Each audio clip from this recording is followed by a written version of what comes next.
equipment and you record digitally and you have a drum machine and 50 samples and somebody rapping or whatever. This is a major problem in the art field. In any art field, really. I remember people coming after digital artists when that was growing up. Oh, that's not real art. If you don't do it with traditional art, that's not real art. And I want to be clear, I understand this is an old interview. I love Jack White. Hardest button to button, it still goes very hard in this household.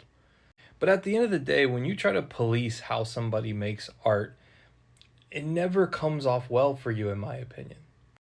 Let's say a mom, right? She's had a hard day. Maybe she's going through a divorce. She comes home, her kid's there, and Hit Me Baby One More Time comes on the radio. And her and her daughter start smiling and they laugh and they dance around.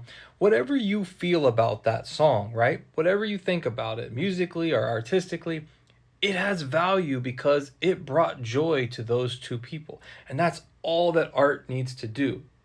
The product will always be more important than the process.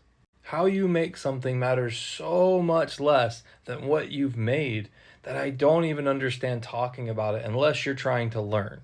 If somebody gets on stage with a kazoo and a bongo but they make me feel something, that's good art. It doesn't matter what the process was.